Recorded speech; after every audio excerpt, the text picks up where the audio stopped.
नमस्कार बच्चों, मैं doctor Vidhi Sharma, assistant professor history, government arts college Kota. आज के इस वीडियो में हम विजयनगर और बहमनी साम्राज्य के बारे में चर्चा करेंगे।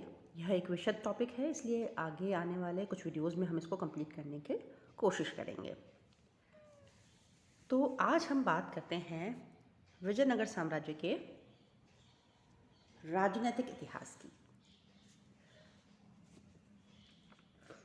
1336 में विजयनगर साम्राज्य की स्थापना विशेष रूप से दक्षिण भारत और सामान्य रूप से भारत के इतिहास की एक महान घटना है।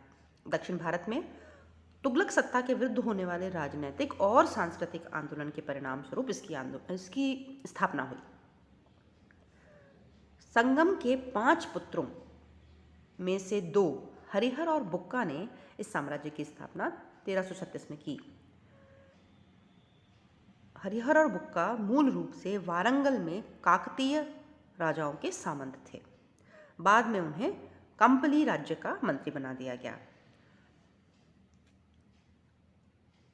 मोहम्मद बिन तुगलक के विरोधी विद्रोही बहाउद्दीन गुरशप को शरण देने के आरोप में मोहम्मद बिन तुगलक ने काम्पली पर आक्रमण किया, काम्पली को रौंद डाला और इन दोनों भाइयों को बंदी बना लिया गया और इनका बलात् धर्मांतरण करवा दिया गया। सुल्तान ने इन्हें अपनी सेवा में ले लिया और बाद में इन्हें दक्षिण में विद्रोह शांत करने के लिए भेजा गया, जहां उनके गुरु विद्यारण्य ने उन्हें शुद्ध कर पुनः हिंदू धर्म में दीक्षित किया और उन्होंने तुंगभद्रा नदी के दक्षिणी तट पर अनेगोंडी के सामने विजयनगर या विद्यानगर शहर की स्थापना की। इस कार्य में उन्हें अपने गुरु विद्यारण्य और वेदों के प्रसिद्ध भाष्यकार सायण से प्रेरणा मिली। अक्सर एमसीक्यू पूछा जाता है कि हरिहर और बुक्का के प्रेरक कौन लोग थे, तो विद्यारण्य और प्रसिद्ध वेद भाष्यकार सायण से उन दोनों को प्रेरणा मिली। 1336 में स्थापित साम्राज्य के प्रथम वंश का नाम हरिहर और बुक्का के पिता के नाम पर संगम वंश पड़ा। इस साम्राज्य के 4 राजवंशों ने लगभग 300 वर्षों तक शासन किया और इस 300 वर्षीय शासनकाल में क्रमशः अनेगोंडी, विजयनगर, बेनुगुंटा तथा चंद्रगिरी इस साम्राज्य की राजधानियां रहीं। हम्पी या हस्तिनावती विजयनगर की पुरानी राजधानी का प्रतीक है, प्रतिनिधित्व करता है और विजयनगर का वर्तमान जो लोकेशन है वो है हम्पी। हम बात करें अगर संगम वंश की, तो संगम वंश ने 1336 से 1485 तक शासन किया है और हरिहर प्रथम ने 13 वंश का पहला शासक था। 1336 से 1356 तक उसने शासन किया। उसने अनेगोंडी को अपनी राजधानी बनाया और बाद में विजयनगर को अपनी राजधानी बनाया। होयसल राज को जीता और मदुरा को जीता। उसके बाद उसका भाई बुक्का फर्स्ट शासक हुआ। पहले वह संयुक्त शासक के रूप में काम कर रहा था। ओरिजिनली हरिहर और बुक्का संयुक्त रूप से शासन कर रहे थे। हरिहर की मृत्यु के बाद बुक्का शासक हुआ और बुक्का फर्स्ट ने 1374 में चीन में अपना दूतमंडल भेजा। मदुरई का अस्तित्व समाप्त कर उसे विजयनगर साम्राज्य में मिला लिया और अब विजयनगर साम्राज्य का प्रसार सारे दक्षिण भारत में रामेश्वरम तक हो गया। इसमें तमिल और चेर मीन्स केरल का प्रदेश भी शामिल हो गए। बुक्का प्रथम ने बहमनी सुल्तान मोहम्मद शाह फर्स्ट के साथ युद्ध किया, उसके साथ समझौता किया। इसके कारण इस समझौते की वजह से कृष्णा तुंगभद्रा नदियों के दोआब तक रायचूर क्षेत्र तक विजयनगर का अधिकार हो गया। धार्मिक दृष्टि से बुक्का फर्स्ट ने वेद मार्ग प्रतिष्ठापक की उपाधि ग्रहण की। फिर भी उसने जैन, बौद्ध, ईसाई और मुसलमान आदि लोगों को पूर्ण धार्मिक स्वतंत्रता प्रदान की। बुक्का प्रथम के समय में कृष्णा नदी को बहमनी और विजयनगर राज्य की सीमा मान लिया गया था। यह प्रश्न भी प्राय एमसीक्यूज में पूछा जाता है कि विजयनगर और बहमनी साम्राज्य की सीमा क्या थी। कृष्णा नदी विजयनगर और बहमनी साम्राज्य की सीमा थी। बुक्का प्रथम के बाद हरिहर द्वितीय शासक बना। वह शिव के विरूपाक्ष रूप का उपासक था, किंतु अन्य धर्मों के प्रति भी सहिष्णु था। उसकी सबसे बड़ी सफलता पश्चिम में बहमनी राज्य से बेलगांव और गोवा छीनना था। हरिहर द्वितीय के बाद देवराय प्रथम शासक बना। उसको राज्यारोहण के तुरंत बाद फिरोज शाह बहमनी के आक्रमण का सामना करना पड़ा और वह बहमनी शासक के हाथों हार गया। उसे मोतियों हाथियों के रूप में 10 लाख रुपए का जुर्माना देना पड़ा और सुल्तान फिरोज शाह बहमनी के साथ अपनी पुत्री की शादी भी करनी पड़ी और दहेज के रूप में दोआब क्षेत्र में स्थित बांकापुर भी सुल्तान को देना पड़ा ताकि भविष्य में युद्ध की गुंजाइश न रहे। दक्षिण भारत में यह इस प्रकार का पहला राजनीतिक विवाह नहीं था। इससे पहले भी खेरला के राजा ने शांति स्थापित करने के लिए फिरोज शाह बहमनी के साथ अपनी पुत्री की शादी की थी। देवराय II ने कई सारी जन कल्याणकारी योजनाएं बनाई। 1410 में उसने तुंगभद्रा पर बांध बनाकर अपनी राजधानी विजयनगर तक नहरें निकलवाई। इससे राजधानी में जल के अभाव की समस्या समाप्त हो गई। तो देवराय II ने क्या के संदर्भ में क्या महत्वपूर्ण चीज, देवराय फर्स्ट के संदर्भ में क्या चीज़ें महत्वपूर्ण हैं? फिरोज शाह बहमनी से हारा, अपनी पुत्री का विवाह फिरोज शाह बहमनी से उसे करना पड़ा और उसने तुंगभद्रा पर बांध बनवाकर विजयनगर तक नहरें बनवाई। इसी के शासनकाल में इटालियन ट्रैवलर इतालवी यात्री निकोलो कोंटी ने विजयनगर की यात्रा की और उसने बताया है कि विजयनगर में दिवाली और नवरात्र जैसे उत्सव मनाए जाते थे।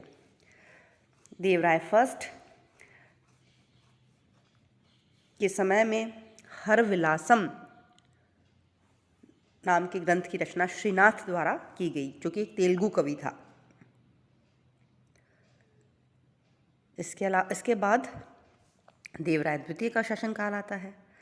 वह संगम वंश का महानतम शासक माना जाता है। कौन संगम वंश का महानतम शासक माना जाता है? देवराय द्वितीय, जिसका शासनकाल है 1422 से 1446 ईस्वी। इस शासक के अभिलेख संपूर्ण विजयनगर साम्राज्य में प्राप्त हुए हैं। उसका शासनकाल संगम युगीन विजयनगर साम्राज्य के वैभव और समृद्धि की पराकाष्ठा का सूचक है। उसकी प्रजा ने उसे इम्माड़ी देवराया या फिर प्रौढ़ देवराया अर्थात महान देवराय कहा है।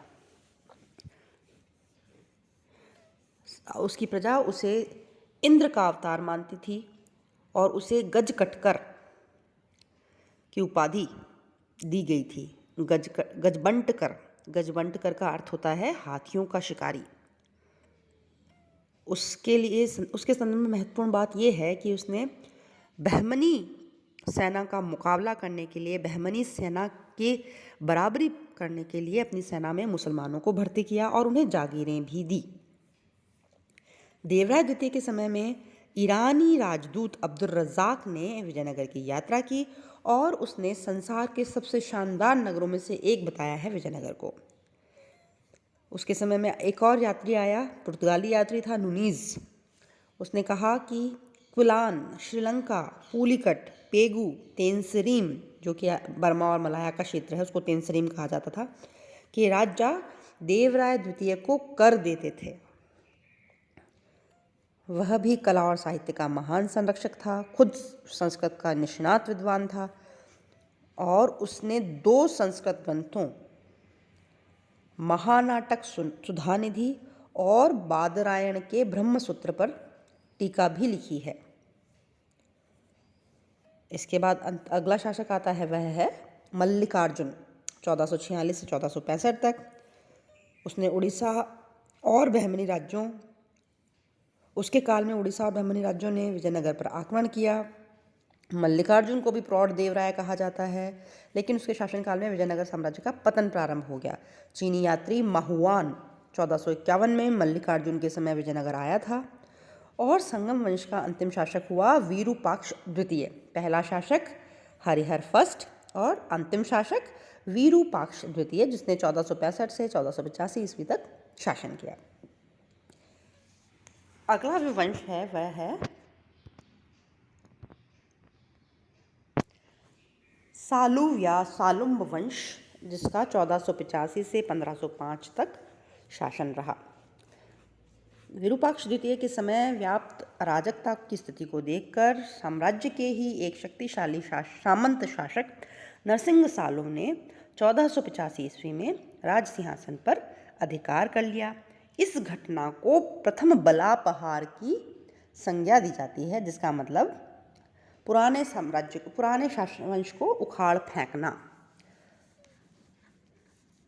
इस वंश का संस्थापक सालुव नरसिंह बना। सालुव ने क्या किया?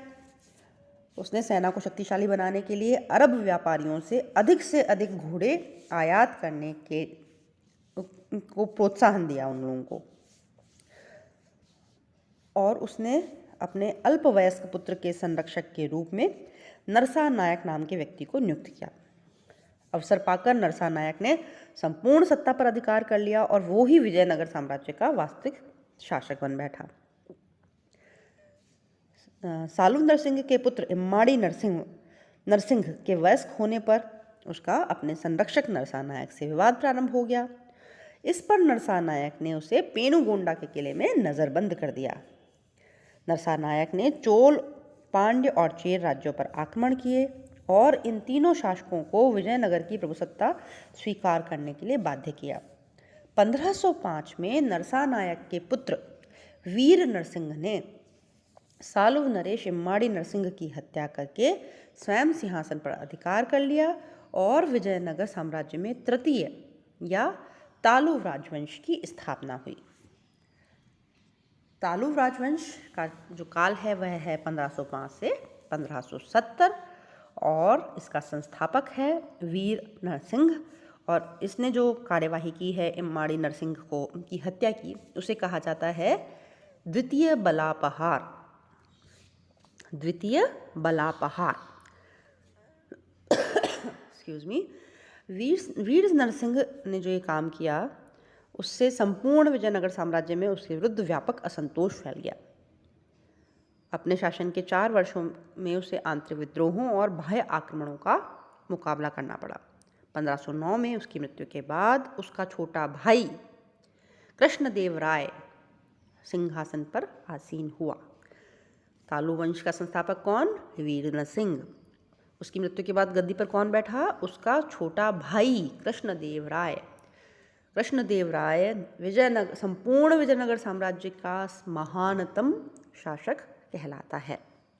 कृष्णदेव राय का कार्यकाल है 1509 से 1529 ईस्वी। कृष्णदेव राय ने बड़ी विषम परिस्थितियों में गद्दी प्राप्त की थी। विजयनगर के अनेक सामंत विद्रोही हो गए थे। उड़ीसा के गजपति नरेश साम्राज्य के पूर्वी और उदयगिरी क्षेत्रों पर अधिकार कर चुके थे।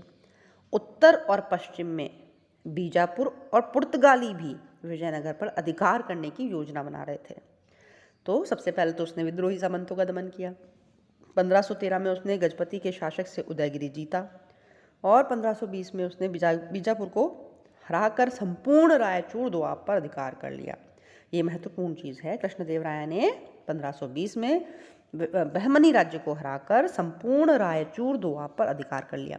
वस्तुतः विजयनगर और बहमनी साम्राज्य के बीच संघर्ष का मुद्दा ही रायचूर दोआब पर अधिकार करना था। रायचूर दोआब अत्यंत उपजाऊ क्षेत्र था जिस पर दोनों राज्य अधिकार करना चाहते थे। कृष्णदेव राय ने बीदर और गुलबर्गा पर आक्रमण कर बहमनी सुल्तान मसूद शाह को कारागार से मुक्त करके बीदर की राजगद्दी पर उसे बैठाया। इसी उपलब्धि की स्मृति में कृष्णदेवराय को यवनराज स्थापनाचार्य कहा जाता है। कृष्णदेवराय की उपाधि क्या है? यवनराज स्थापनाचार्य। कृष्णदेवराय के पुर्तगालियों से अच्छे संबंध थे, जिसका मुख्य कारण था पुर्तगालियों की बीजापुर से शत्रुता और घोड़ों की आपूर्ति। पुर्तगालियों ने विजयनगर के साथ संधि की शर्तों के अंतर्गत केवल मात्र विजयनगर को ही आयातित घोड़े बेचने का वचन दिया था। इसीलिए पुर्तगालियों और विजयनगर की मित्रता थी। 1510 में पुर्तगाली नेतृत्वकर्ता अल्बुकर्क ने, जो कि गवर्नर था यहाँ भारत का, पुर्तगाली गवर्नर था अल्बुकर्क ने, फादर लुई को कालीकट के जमोरिन के विरुद्ध युद्ध संबंधी समझौता करने और भटकल में एक कारखाने की स्थापना की अनुमति मांगने के लिए विजयनगर भेजा था कृष्णदेवराय के दरबार में। कृष्णदेवराय केवल एक महान सेनानायक ही नहीं थे, विजेता ही नहीं थे, बल्कि एक महान प्रशासक भी थे और खुद भी बहुत श्रेष्ठ साहित्यकार थे। उन्होंने प्रसिद्ध तेलुगु ग्रंथ अमुक्तमाल्यद की रचना की है, जो कि उनकी राजनीतिक विचारों और प्रशासकीय नीतियों का विवेचन करता है। आपसे पूछा जा सकता है अमुक्तमाल्यद की रचना किसने की है, अमुक्तमाल्यद किस भाषा का ग्रंथ है, अमुक्तमाल्यद किस विषय पर लिखा गया ग्रंथ है। तो तेलुगु भाषा में लिखा गया ग्रंथ है कृष्णदेवराय द्वारा और वह उनके राजनीतिक विचारों और प्रशासनिक नीतियों का विवेचन करता है। इस ग्रंथ में राजस्व के विनियोजन और अर्थव्यवस्था के विकास पर बल देते हुए कृष्णदेवराय ने लिखा है, राजा को तालाबों और सिंचाई के अन्य साधनों के साथ अन्य कल्याणकारी कार्यों द्वारा भी प्रजा को संतुष्ट रखना चाहिए। उसे धर्म की कभी अवहेलना नहीं करनी चाहिए। एक महान शासक होने के साथ विद्वान होने और विद्या प्रेमी होने और विद्वानों को उदार संरक्षण देने के कारण कृष्णदेवराय को अभिनव भोज, आंध्र भोज आदि उपाधियाँ दी गई हैं। उनका शासनकाल तेलुगु साहित्य का शास्त्रीय काल माना जाता है और उन्होंने 8 महान तेलुगु विद्वानों और कवियों, जिन्हें कि अष्टदिग्गज कहा जाता था, को अपने यहाँ संरक्षण प्रदान किया। अष्टदिग्गज तेलुगु कवियों में पेडन्ना सर्वप्रमुख थे, जिन्हें संस्कृत और तेलुगु दोनों भाषाओं पर अधिकार था। उन्होंने विजयनगर के निकट नागलापुर को अपनी राजधानी बनाया। उनके शासनकाल में पुर्तगाली यात्री डोमिंगो पायस ने विजयनगर की यात्रा की और वो कुछ समय के लिए दरबार में भी रहा।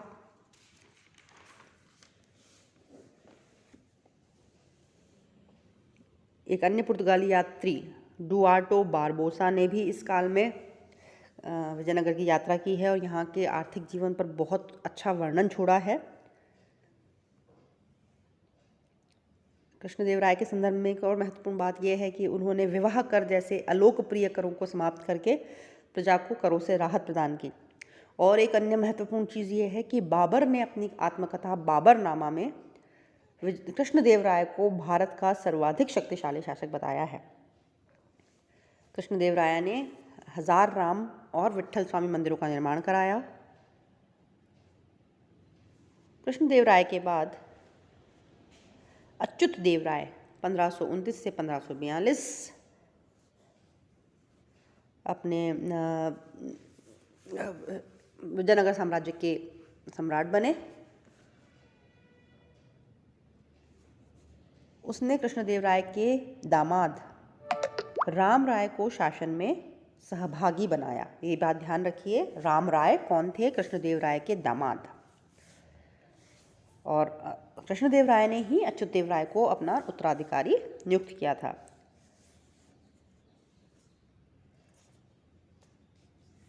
अच्युत देवराय के शासनकाल में पुर्तगालियों ने तूतीकोरम के मोती क्षेत्र पर विजय प्राप्त कर ली और पुर्तगाली यात्री नूनीज ने इस समय विजयनगर की यात्रा की अच्युतदेव राय के बाद सदाशिव 1542 से 1570 का नाम विजयनगर का राजा बना, लेकिन वह नाम मात्र का शासक था। वास्तविक शक्ति अरिविदु वंश के मंत्री राम राय के हाथों में थी, जो कि कृष्णदेव राय के दामाद थे।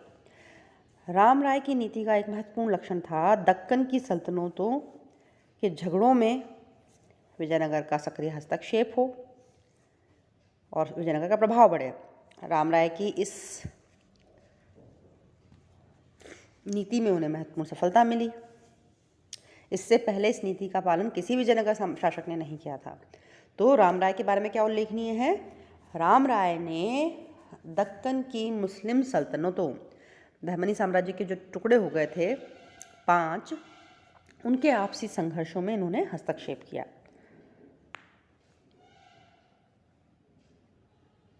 उसने पुर्तगालियों से एक व्यापारिक समझौता किया और बीजापुर के राजा को घोड़ों की बिक्री बंद कर दी गई। राम राय ने विजयनगर की सेना में बड़ी संख्या में मुसलमानों की भर्ती शुरू कर दी। अब आता है विजयनगर साम्राज्य का पतन करने वाला महत्वपूर्ण युद्ध, जिसे कि तालीकोट का युद्ध, रक्षसी तंगड़ी का युद्ध या फिर बन्नी हट्टी का युद्ध कहा जाता है। 30 जनवरी 1565 को यह युद्ध हुआ। विजयनगर की बढ़ती हुई शक्ति से दक्षिणी सल्तनतें इतनी आशंकित हो गई कि उन्होंने आपसी मतभेद भुलाकर विजयनगर के खिलाफ एक होने का निश्चय किया। राजा कौन था इस समय? सदाशिव राय। लेकिन वास्तविक शक्ति किसके हाथ में थी? अरिविदु वंश के महामंत्री राम राय के हाथ में थी। विजयनगर विरोधी महासंघ में कौन कौन शामिल था? अहमदनगर, बीजापुर, गोलकुंडा और बीदर। बरार इसमें शामिल नहीं था, क्योंकि गोलकुंडा और बरार के बीच भयंकर शत्रुता थी, इसलिए बरार इस महासंघ में शामिल नहीं हुआ था। युद्ध की शुरुआत बीजापुर के सुल्तान अली आदिल शाह ने विजयनगर से रायचूर, मुदगल, अदोनी के किलों की वापसी की मांग के द्वारा की। राम राय ने इस मांग को ठुकरा दिया। परिणामतः युद्ध हुआ 23 जनवरी 1565 को, और इस युद्ध में विजयनगर की सेना बुरी तरह से पराजित हुई। 70 वर्षीय राम राय वीरतापूर्वक लड़ा, किंतु उसे घेर कर मार डाला गया और विजयनगर साहब के शहर को निर्ममतापूर्वक लूटा गया। बन्नी हट्टी या तालीकोटा के युद्ध को सामान्य रूप से विजयनगर साम्राज्य के शानदार युग का अंत माना जाता है। और इस युद्ध का वास्तविक कारण क्या थी? विजयनगर के प्रति दक्षिणी सल्तनतों की समान ईर्ष्या और घृणा। यह एक प्रकार का राजनैतिक युद्ध था। इस युद्ध का प्रत्यक्षदर्शी था सेवल। उसने लिखा है, तीसरे दिन के अंत का आरंभ देखा। विजयी मुसलमान रणक्षेत्र में विश्राम तथा जलपान के लिए ठहरे थे, पर तब वे राजधानी पहुंच चुके थे और उस समय के बाद से 5 महीनों तक विजयनगर को चैन नहीं मिला। उन्होंने नदी के निकट विट्ठल स्वामी के मंदिर में आग लगा दी और दक्कनी सल्तनतों ने आपसी मतभेदों को भुलाकर इस युद्ध को लड़ा था। किंतु ये आपसी मतभेद हमेशा के लिए नहीं भुलाए जा सकते थे। उनके आपसी मतभेदों से के कारण ही विजयनगर साम्राज्य को राम राय के भाई तिरुमल के अधीन पुनः शक्ति प्राप्त करने का अवसर मिल गया। अंतिम जो वंश है विजयनगर साम्राज्य का, वह है अरिविदु वंश। इसका कार्यकाल है 1570 से 1649 ईस्वी। तालीकोट के युद्ध के बाद राम राय के भाई तिरुमाल ने वेनुगोंडा या पेनुगोंडा को विजयनगर की राजधानी बनाया। उसने तालु वंश के अंतिम शासक सदाशिव को अपदस्थ करके अरिविदु वंश की स्थापना की। 1586 में वेंकट द्वितीय गद्दी पर बैठा और उसने चंद्रगिरी को अपनी राजधानी बनाया। बाद में उसने पुनः पेनुगोंडा अपनी राजधानी स्थानांतरित कर ली और वेंकट द्वितीय को ही विजयनगर साम्राज्य का अंतिम महान शासक माना जा सकता है, जिसने साम्राज्य को अक्षुण्ण रखा। 1612 में ओयडियार ने उसकी वेंकट द्वितीय की अनुमति लेकर श्रीरंगपट्टम की सूबेदारी को नष्ट होने पर मैसूर राज्य की स्थापना की। मैसूर राज्य की स्थापना किसके समय में हुई? विजयनगर साम्राज्य के शासक वेंकट द्वितीय के काल में 1612 में हुई, ओडियार वंश के समय। और फिर इसके बाद हम मैसूर में किसको देखते हैं? हैदर अली और टीपू सुल्तान को। इसी ओडियार वंश के अधीन हैदर अली ने राइज होना शुरू किया था। वेंकट द्वितीय का स्पेन के शासक फिलिप द्वितीय के साथ सीधा पत्र व्यवहार था और 1598 में वेंकट ने ईसाई पादरियों का अपने दरबार में स्वागत किया। वेंकट द्वितीय की चित्रकला में बहुत रुचि थी, यूरोपीय चित्रों को बहुत पसंद करता था। उसने 2 जेसुइट चित्रकारों को अपनी सेवा में रखा। अरेविदु वंश लगभग 17वीं शताब्दी के अंत तक जीवित रहा, किंतु इस वंश के काल में विजयनगर के अधिकतर नायकों ने अपनी स्वतंत्रता घोषित कर दी और श्रीरंग तृतीय विजयनगर का अंतिम शासक हुआ। इसी के साथ विजयनगर के राजनीतिक इतिहास की चर्चा हम यहीं समाप्त करते हैं। विजयनगर का प्रशासन और सामाजिक जीवन, सांस्कृतिक जीवन हम अपने अगले वीडियोज़ में डिस्कस करेंगे। Thank you very much.